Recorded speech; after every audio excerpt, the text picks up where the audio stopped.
जमशेदपुर के पोटका में आदिवासी समाज का वार्षिक मिलन समारोह धूमधाम से मनाया गया। इस कार्यक्रम का आयोजन मुंडा सुशासन व्यवस्था पोटका प्रखंड कमेटी ने किया। मुख्य अतिथि के रूप में पूर्व केंद्रीय मंत्री अर्जुन मुंडा और उनकी पत्नी मीरा मुंडा शामिल हुई। अपने संबोधन में अर्जुन मुंडा ने कहा कि ये कमेटी समाज के हर सुख दुख में साथ खड़ी रहती है। ऐसे मिलन समारोह से समाज के लोग एक मंच पर आते हैं, आपस में जुड़ते हैं और अपनी बातें खुलकर रखते हैं। कार्यक्रम में बड़ी संख्या में समाज के लोग मौजूद रहे और आयोजन को सफल बनाया। यहाँ पोटका में आदिवासी समाज का वार्षिक मिलन समारोह के साथ साथ ये जो संस्था काम करती है मुंडा स्वशासन व्यवस्था, जिसके माध्यम से आदिकाल की परंपराओं को, मर्यादाओं को, नीतियों को, व्यवस्थाओं को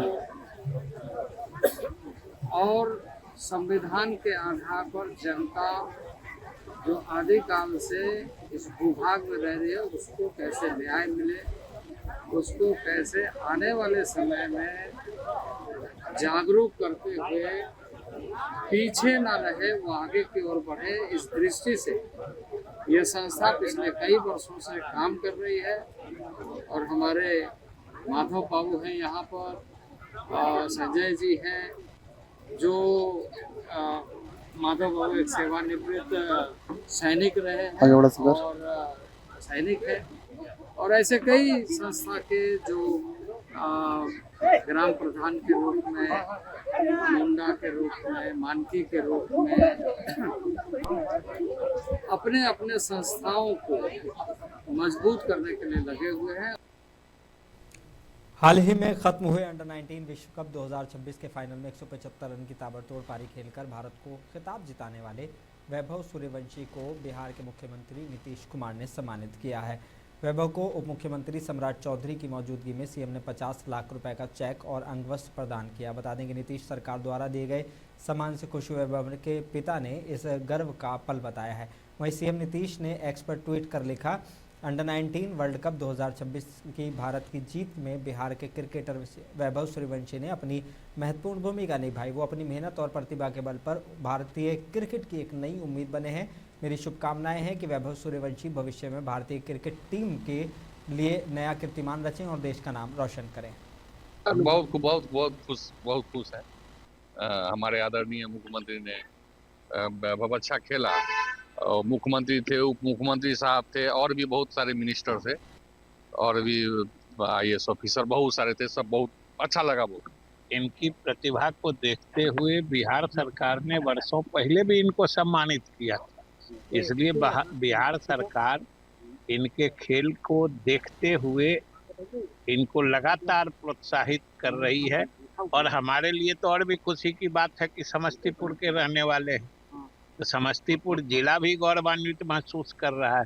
इसलिए हम लोगों की ढेर सारी शुभकामनाएं हैं, पूरे बिहार वासियों की शुभकामनाएं हैं कि ये देश के क्रिकेट जगत में बहुत लंबे समय तक अभी चमकते रहें।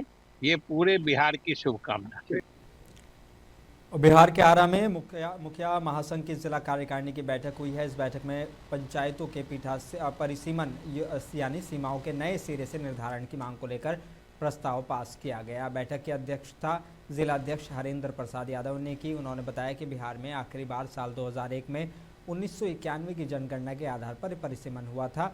तब से अब तक आबादी करीब 2.5 गुना बढ़ चुकी है, लेकिन पंचायतों की सीमाएं नहीं बदली गई। मुखिया महासंघ ने कहा कि कई पंचायतें बहुत बड़ी हो गई है, जिससे विकास कार्य प्रभावित हो रहे हैं। वहीं कुछ जगह पर सिर्फ 100 की आबादी वाले वार्ड बना दिए गए हैं, जो 73वें संविधान संशोधन की भावना के खिलाफ है।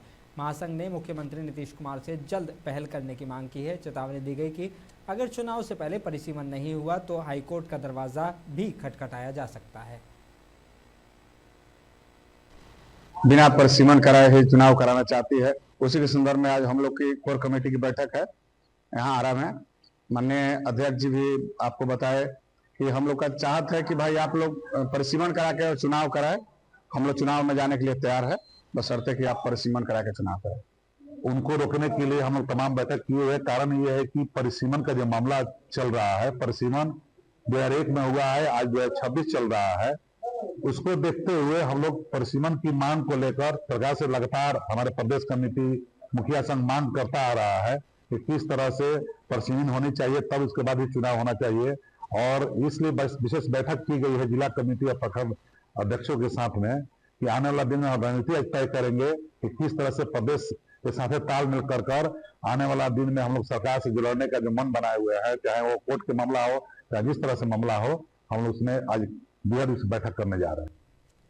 आरजेडी विधायक भाई वीरेंद्र ने बिहार की मौजूदा स्थिति पर राज्य सरकार को आड़े हाथों लिया है। उन्होंने आरोप लगाया कि बिहार में शराबबंदी केवल कागजों तक सीमित रह गई है, जबकि हकीकत में सत्ता पक्ष के नेता और पुलिस प्रशासन के संरक्षण में शराब का अवैध कारोबार फल फूल रहा है। शराबबंदी तो बिहार में केवल कलम से है, कागज पर है। बिहार में खुलेआम शराब होम डिलीवरी हो रहा है, बेड डिलीवरी हो रहा है, और इसमें एनडीए के बहुत रसूखदार नेता और पुलिस अफसर के कुछ पदाधिकारी इसमें शामिल हैं और बड़ा कारोबार कर रहे हैं यहाँ। और माननीय मुख्यमंत्री जी कह रहे हैं कि शराबबंदी है, सरकार कहती है कि शराबबंदी है, और सरकार के नजर में वो सब जानते हैं कि शराब कहाँ जाती है, कहाँ से आती है, सरकार को जानकारी। अरे अब तो हत्या पर हत्या ही होगा, और सरकार नाम का कोई चीज नहीं है बिहार में। ये केवल अदला बदली करने के फेरा में है कि हमारा मुख्यमंत्री हो तो हमारा राष्ट्र, ये गृह मंत्री हो तो हमारा ये हो। ये सरकार लोगों के जान माल की रक्षा नहीं करना चाहती है, और न इनसे जान माल की रक्षा होगी। आप भी असुरक्षित महसूस करते हैं, हम सारे लोग असुरक्षित महसूस करते हैं, और इस राज्य में हर व्यक्ति अपने आप को असुरक्षित महसूस करता है। आरएलएम विधायक माधव आनंद ने बिहार में सरकारी खजाना खाली होने की बात को विपक्ष के द्वारा उड़ाया जा रहा अफवाह बताया है। उन्होंने कहा बिहार में सभी सरकारी कर्मियों को वेतन समय पर मिल रहा है। साथ ही ये भी कहा कि तेजस्वी यादव अपनी पार्टी, अपने परिवार को सुरक्षित रखें, यही उनके लिए जरूरी है। बिहार सुरक्षित हाथों में है। ये सब बकवास वाली बात है। डबल इंजन की सरकार है। डबल इंजन की सरकार में आप समझ रहे हैं कि केंद्र सरकार की तरफ से बिहार सरकार को कितना सपोर्ट मिल रहा है। लगातार केंद्र सरकार जो है कई योजनाओं का जो है बिहार में लाने का काम किया है, और इसमें यह कहना कि बिहार सरकार का खजाना खाली है, मुझे लगता है जो लोग भी इस तरह की बातें कर रहे हैं उनको बिहार सरकार की जो अर्थव्यवस्था है उसके बारे में जानकारी नहीं है। बिहार सरकार के पास साधन संसाधन की कोई कमी नहीं है। जितने भी सरकारी कर्मचारी हैं सबको वेतन टाइम पे मिल रहा है और आगे भी मिलता रहेगा, इसको सरकार सुनिश्चित कर रही है। तेजस्वी यादव जी से पहले अपनी पार्टी संभाल रहा है, पहले अपने पार्टी को संभाल लें, अपने परिवार को संभाल लें। बिहार आदरणीय मुख्यमंत्री जी के नेतृत्व में सुरक्षित हाथों में है, हम सब लोग सुरक्षित हैं। तेजस्वी यादव जी पहले अपनी पार्टी, अपने परिवार को बचाने का काम करें, सुरक्षित रखें, वहीं उनके लिए बहुत बड़ा चीज होगा। चलिए मैं उसी बातों पे अडिग हूं कि विस्तृत समीक्षा होनी चाहिए, और आदरणीय मुख्यमंत्री जिसके लिए जाने जाते हैं और निश्चित रूप से करेंगे। बिहार के जहानाबाद में पुलिस सप्ताह के मौके पर पुलिस लाइन मैदान में रोमांचक क्रिकेट मैच खेला गया। पुलिस लाइन की टीम ने पहले बल्लेबाजी करते हुए 16 ओवर में 171 रन का बड़ा स्कोर बनाया। जवाब में सिविल प्रशासन की टीम ने कोशिश तो की, लेकिन लगातार विकेट गिरने के कारण 112 रन पर ही सिमट गई। इस तरह पुलिस लाइन ने शानदार जीत दर्ज कर ट्रॉफी अपने नाम कर ली। मैच के दौरान पुलिस अधीक्षक अपराजिता लोहन मैदान में मौजूद रहीं और खिलाड़ियों का हौसला बढ़ाया। उन्होंने कहा कि ऐसे खेल आयोजन पुलिस और प्रशासन के बीच तालमेल और विश्वास को मजबूत करते हैं। उन्होंने ये भी संदेश दिया कि पुलिस और प्रशासन हर समय जनता की सेवा के लिए तैयार है। ये टूर्नामेंट सिर्फ खेल नहीं बल्कि आपसी सहयोग और जन विश्वास का प्रतीक बन गया है। बिहार पुलिस वीक का एक आयोजन किया जा रहा है। इसके अंदर विभिन्न प्रकार के जो कार्यक्रम हैं हमारी तरफ से आयोजन करवाए जा रहे हैं। तो आज एक क्रिकेट मैच का आयोजन किया गया है, वॉलीबॉल मैच का और फुटबॉल मैच का। इसके अंदर अलग अलग टाइप की टीम बनाई गई है, जिसके अंदर सिविल एडमिनिस्ट्रेशन भी इन्वॉल्व है, सिविल सोसाइटी भी इन्वॉल्व है। ये बिहार पुलिस वीक का आयोजन हम लोग करवा रहे हैं इसी चीज़ को मद्देनजर रखते हुए कि जो हमारे जो लोग हैं, हमारे पदाधिकारी और पुलिस सिपाही जो हैं, वो अपने रूटीन काम के अलावा जो हेल्थ है और अपनी जो मानसिक जो हेल्थ है उसका भी ध्यान रखें, उनको भी ये सब चीज़ें करने का मौका मिले।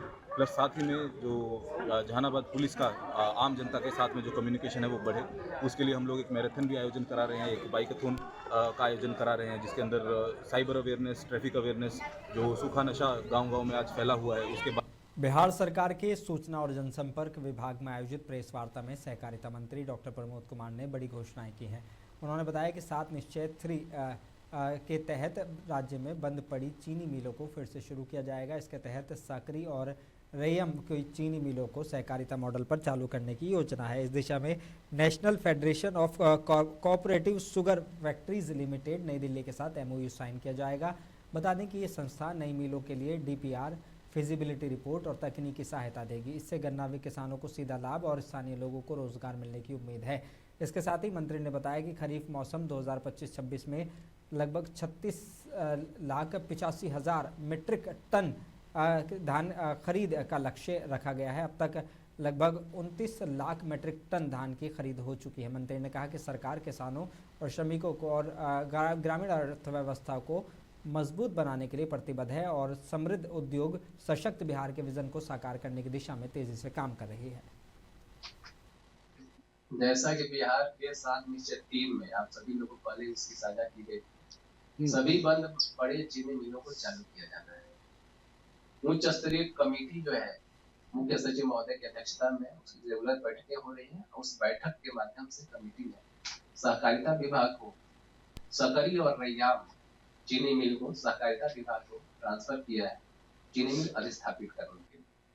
तो सहकारिता विभाग सहकारी क्षेत्र में चीनी मिल को स्थापित करने के लिए सकरी और रैयाम में काम कर रहा है और इसके लिए नेशनल शुगर मिल्स फेडरेशन जो है कोऑपरेटिव सेक्टर का, उसके साथ हम लोग MOU आज सेकेंड हाफ में करेंगे, इस काम करेंगे।